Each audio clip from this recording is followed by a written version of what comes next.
Hey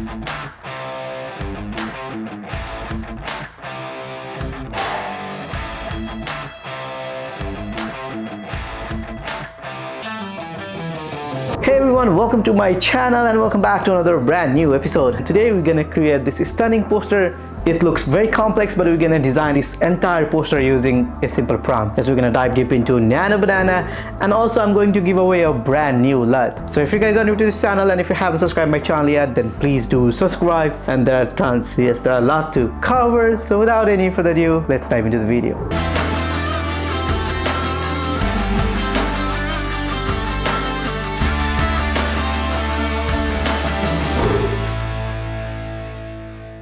And if you guys have been following my channel, then I have done multiple tutorial on this integration effect. So that's what we're gonna try using Nano Banana and some simple prompts. And we're gonna compare that both effects and we're gonna see which one is better. So there is a lot to cover. So without any further ado, let's dive into the tutorial. And very first thing, let's create a work prompt first. And for that, press Control and N. And same thing, I'm going for 4:5, resolution to 300, color mode to RGB, bitrate to 8, and let's keep everything as default and let's click on create. And then I have a background image ready, so let's drag and drop this background image right over here. Let's convert this image as a smart object. Let's rename it as a background, and then let's make it a little smaller, just like so. Here we go. Now I have a player cutout image for Lewis Hamilton. Let's drag and drop this image right over here.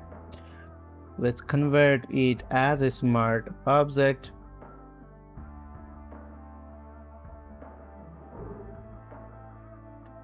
And press Ctrl and T. Let's make it a little smaller. Let's keep it right over here. And there is like a few parts right over here. Let's erase that. So let's click on erase. Let's create a layer mask. Go back to brush with the black color selected. Let's erase this part. So just like that. And let's move it somewhere around here. And again, let's convert it as a smart object. And let's generate this remaining part using generative fill. So let's select this one and let's click on generative fill and let's go for Firefly image generation model 3. Let's click on generate. Yep, I think I like it better.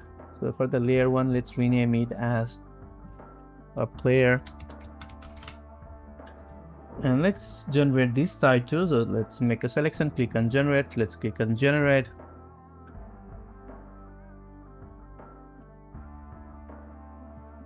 Okay, I think I like this much better. So let's keep it like that for now. And let's merge everything. Control Shift Alt and E, and let's rename it as a merged layer.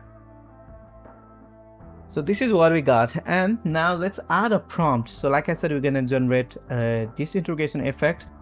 And let's see, let's press Control and click to select the whole image. And let's click on generative fill, and from here let's change the image generation model to Nano Banana 2.5. and again, different image generation model gives the different results.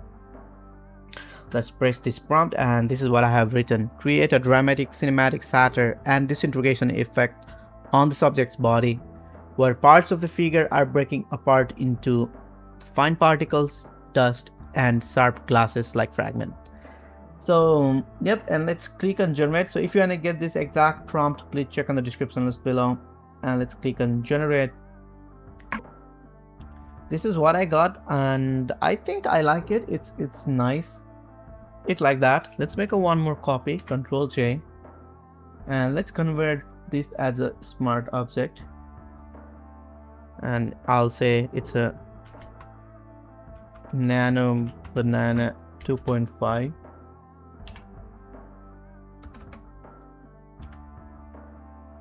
And for this one, let's change the image generation model to Nano Banana Pro, and let's click on generate. Okay, and from here, I like this big chunk of glass, but again, let's generate one more time.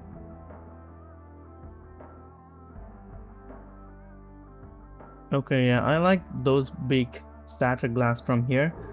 So let's convert it. Let's make a one more copy again, Control J. And let's convert this as a smart object and let's rename it as Nano Banana Pro.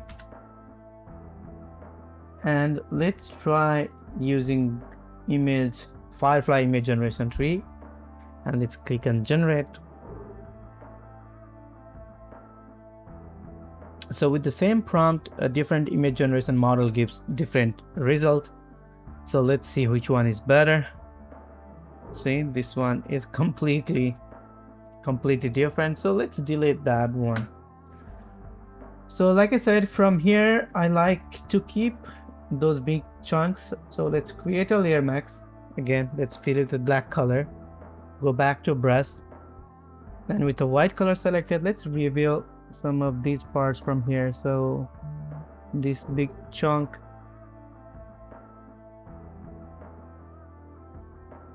or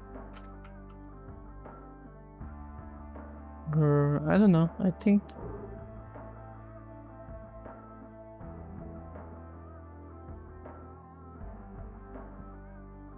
yeah, let's keep that big chunk from there. And from here, let's create a layer mask and let's remove some effects from here. So go back to black color. Let's erase few parts so that we can see that face clear. Maybe from here, let's keep it like that, and maybe from here. So yep, I think I like this much better. So let's merge everything, Control Shift Alt and E. Let's go back to filter, let's go to camera raw filter, and let's do some color adjustment. So let's increase the highlights, let's increase the contrast, let's increase the exposure a little bit too. Here we go. Increase the texture just a little touch, maybe increase the clarity too, and let's increase the sharpening. Let's increase the noise reduction just a little bit, and let's click on OK. So this is what we got. And again, create a layer mask, go back to brush, and with this warm color selected, let's add like a few glow right over here in the blending mode to screen, or I'll say soft light.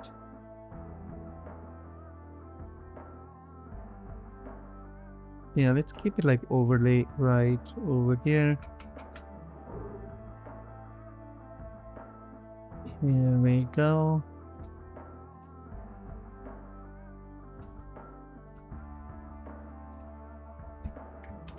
Here we go. Now let's add a color alert on very top.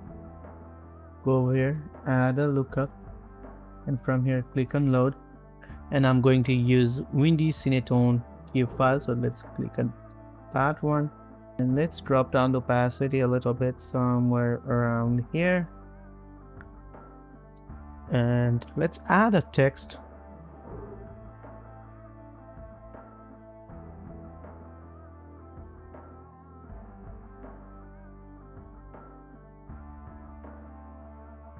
Color to this one. And let's add a skew, Control T, and right click. Add a skew just a little bit, just like that. And then let's drag and drop this texture right over here. Let's create a clipping mask on that text, and let's change the blending mode to soft light. Control T, here we go. Just to add a little bit of that picture on the text. And let's add one more text right over here.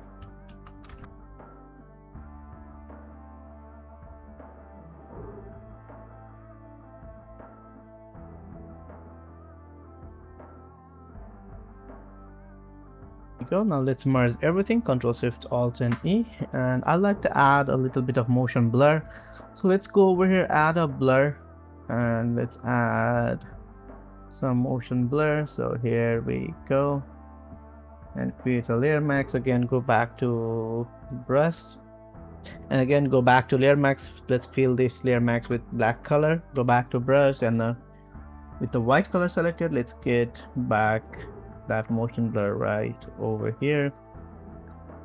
And so this is before and this is after, and that's the final. And I hope you guys learned something new from this tutorial.